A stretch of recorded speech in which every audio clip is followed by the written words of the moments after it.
ने डाला था मैं उसी के लिए गई थी, लेकिन दीदी ने इतना बड़ा ब्लाउज बना दिया, मुझे लूज हो रहा था, फिर दीदी ने फिटिंग करके दिया।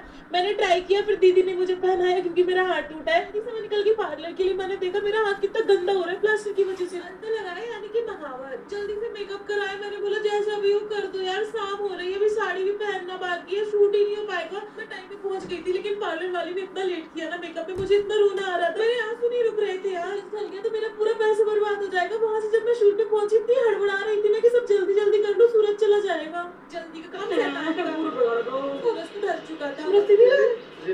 फोटोज के लिए हम लाइट को सूरज की तरह यूज कर रहे थे। मुझे खुद पे हंसी आ रही थी यार, मैं कितनी गंदी लग रही हूँ। एक तो शूट अच्छे से नहीं, और ऊपर से ये अंकल पूरे शूट के दौरान घूरे ही जा रहे थे मुझे। तो गलत जाके पूछ लो कि अंकल जी आपकी बीवी भग गई है क्या जब मुझे घूर रहे हो। और यही पे मेरे साथ एक हादसा हो गया, पता नहीं मेरे साथ ऐसे क्यों ऐसा लग रहा है। चलो कम से कम पापा को तो मैं अच्छी लगी यार, इतनी मेहनत के लिए एक सब्सक्राइब तो पूजा। राधे राधे। तो आज लड्डू बाबू की वॉर्डरोब खुल ही नहीं रही। फिर तो मैं सोच में ही पड़ गई कि आज मैं उनको क्या पहनाऊंगी। फिर मेरी नजर अचानक से गई इन कपड़ों पे जो कि सूखने के लिए रखे हुए थे और सूख भी चुके थे। तो सारे कपड़े उठाने के बाद मैंने सबसे पहले लड्डू बाबू, कान्हा जी और राधा रानी को स्वेटर पहनाया। उसके बाद स्वेटर के ऊपर मैंने उनको वस्त्र पहनाया। वस्त्र पहनाने के बाद अब बारी थी श्रृंगार की, लेकिन मैं तो ये नहीं सोच रही थी कि मैं श्रृंगार कैसे करूँ क्योंकि वॉर्डरोब तो अब तक नहीं खुली थी। फिर मैंने ट्राई किया तो वॉर्डरोब एक बार में ही खुल गई। अब पता नहीं कान्हा जी की ये कौन सी लीला थी, लेकिन कोई बात नहीं। अब हम अपने कान्हा जी और राधा रानी का श्रृंगार कर देते हैं। और कान्हा जी, राधा रानी और लड्डू बाबू तो हो चुके हैं रेडी। राधे राधे। वो मैम पूरी क्लास मंदिर वाली कोई मूर्ति और ना ही इंटरनेट की कोई फोटो।